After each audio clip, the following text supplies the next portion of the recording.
Audio clip number 17، اس میں انشاءاللہ سورہ بقرہ کی آیت نمبر 43 سے لے کر 46 تک کی آپ تلاوت، ترجمہ اور تفسیر صراط الجنان سنیں گے۔ بسم اللہ الرحمن الرحیم۔ ترجمہ: اللہ کے نام سے شروع جو نہایت مہربان رحمت والا ہے۔ وَأَقِيمُوا الصَّلَاةَ وَآتُوا الزَّكَاةَ وَارْكَعُوا مَعَ الرَّاكِعِينَ۔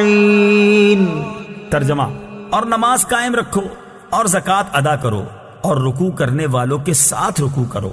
وَأَقِيمُوا الصَّلَاةَ، اور نماز قائم رکھو۔ اس سے پہلی آیات میں یہودیوں کو ایمان لانے کا حکم دیا گیا، پھر انہیں حق کو باطل کے ساتھ ملانے اور نبی کریم علیہ الصلوۃ والسلام کی نبوت کے دلائل چھپانے سے منع کیا گیا۔ اب ان کے سامنے وہ شرعی احکام بیان کیے جا رہے ہیں جو ایمان قبول کرنے کے بعد ان پر لازم ہیں۔ چنانچہ فرمایا گیا کہ اے یہودیوں، تم ایمان قبول کر کے مسلمانوں کی طرح 5 نمازیں ان کے حقوق اور شرائط کے ساتھ ادا کرو، اور جس طرح مسلمان اپنے مالوں کی زکوٰۃ ادا کرتے ہیں اسی طرح تم بھی اپنے مالوں کی زکوٰۃ دو، اور میرے حبیب علیہ الصلوۃ والسلام اور ان کے صحابہ کے ساتھ با جماعت نماز ادا کرو۔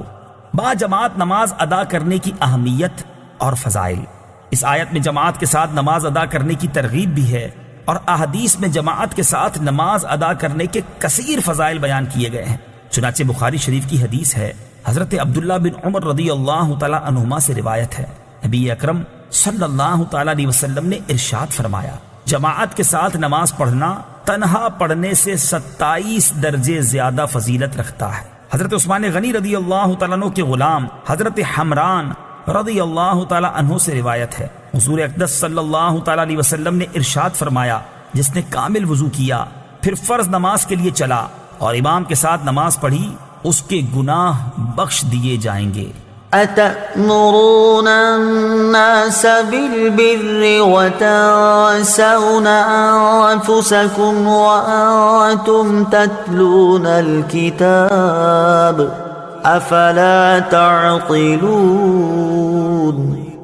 ترجمہ: کیا تم لوگوں کو بھلائی کا حکم دیتے ہو اور اپنے آپ کو بھولتے ہو، حالانکہ تم کتاب پڑھتے ہو، تو کیا تمہیں عقل نہیں؟ أَتَأْمُرُونَ النَّاسَ بِالْبِرِّ، کیا تم لوگوں کو نیکی کا حکم دیتے ہو؟ تفسیر صراط الجنان میں ہے، یہ آیت مبارکہ ان یہودی علماء کے بارے میں ہے جن سے ان کے مسلمان رشتہ داروں نے دین اسلام کے متعلق دریافت کیا تو انہوں نے کہا، تم اس دین پر قائم رہو، محمد صلی اللہ تعالی علیہ وسلم کا دین حق اور کلام سچا ہے۔ یہ ان یہودیوں کے حق میں نازل ہوئی جنہوں نے مشرکین عرب کو حضور اقدس صلی اللہ تعالی علیہ وسلم کے مبعوث ہونے کی خبر دی تھی اور حضور پرنور صلی اللہ تعالی علیہ وسلم کی پیروی کرنے کی ہدایت کی تھی۔ پھر جب نبی پاک علیہ الصلوۃ والسلام مبعوث ہوئے تو یہ ہدایت کرنے والے حسد سے خود کافر ہو گئے، تو انہیں فرمایا گیا کہ لوگوں کو نیکی کا حکم دیتے ہو اور خود کو بھلاتے ہو۔ یاد رہے، اس آیت کا شان نزول خاص ہونے کے باوجود حکم عام ہے، اور ہر نیکی کا حکم دینے والے کے لیے اس میں تعزیانہ عبرت ہے۔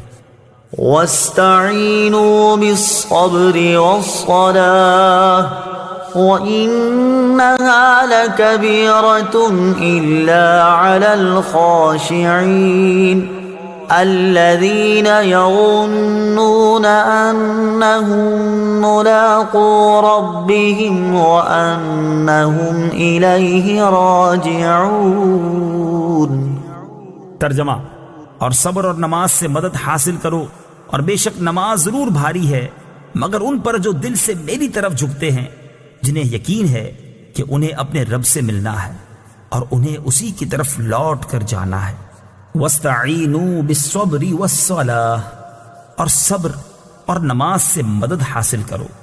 تفسیر صراط الجنان میں ہے، اس آیت کی ایک تفسیر یہ ہے کہ اس سے پہلی آیت میں بنی اسرائیل کو سید المرسلین صلی اللہ تعالی علیہ وسلم پر ایمان لانے، ان کی شریعت پر عمل کرنے، سرداری ترک کرنے اور منصب و مال کی محبت دل سے نکال دینے کا حکم دیا گیا، اور اس آیت میں ان سے فرمایا جا رہا ہے کہ اے بنی اسرائیل، اپنے نفس کو لذتوں سے روکنے کے لیے صبر سے مدد چاہو، اور اگر صبر کے ساتھ ساتھ نماز سے بھی مدد حاصل کرو تو سرداری اور منصب و مال کی محبت دل سے نکالنا تمہارے لیے آسان ہو جائے گا۔ بے شک نماز ضرور بھاری ہے، البتہ ان لوگوں پر بھاری نہیں جو دل سے میری طرف جھکتے ہیں۔ دوسری تفسیر یہ ہے کہ اے مسلمانوں، تم رضائے الہی کے حصول اور اپنی حاجتوں کی تکمیل میں صبر اور نماز سے مدد چاہو۔ سبحان اللہ، کیا پاکیزہ تعلیم ہے۔ صبر کی وجہ سے قلبی قوت میں اضافہ ہے، اور نماز کی برکت سے اللہ تعالیٰ سے تعلق مضبوط ہوتا ہے، اور یہ دونوں چیزیں پریشانیوں کو برداشت کرنے اور انہیں دور کرنے میں سب سے بڑی معاون ہیں۔ انہا لکبیرۃ الا علی الخاشعین، بے شک نماز ضرور بھاری ہے مگر ان پر جو دل سے میری طرف جھکتے ہیں۔ تفسیر صراط الجنان میں ہے، آیت کے اس حصے اور اس کے بعد والی آیت کا خلاصہ یہ ہے کہ گناہوں اور خواہشات سے بھرے ہوئے دلوں پر نماز بہت بوجھل ہوتی ہے، اور عشق و محبت الہی سے لبریز اور خوف خدا سے جھکے ہوئے دلوں پر نماز بوجھ نہیں، بلکہ نماز ان کے لیے لذت و سرور اور روحانی و قلبی معراج کا سبب بنتی ہے۔ اور یہ وہ لوگ ہیں جو اپنے رب عز و جل سے ملاقات پر یقین رکھتے ہیں اور اس مولا کریم کے دیدار کی تڑپ رکھتے ہیں۔ اس میں بشارت ہے کہ آخرت میں مومنین کو دیدار الہی کی نعمت نصیب ہوگی، نیز اللہ تعالیٰ سے ملاقات اور اس کی طرف رجوع میں ترغیب و ترہیب دونوں ہیں، اور ان دونوں کو پیش نظر رکھنا نماز میں خشوع پیدا ہونے کا ذریعہ ہے۔ گویا نماز میں خشوع و خضوع قائم رکھنے کا حکم بھی دیا اور اس کے حصول کا طریقہ بھی بتا دیا۔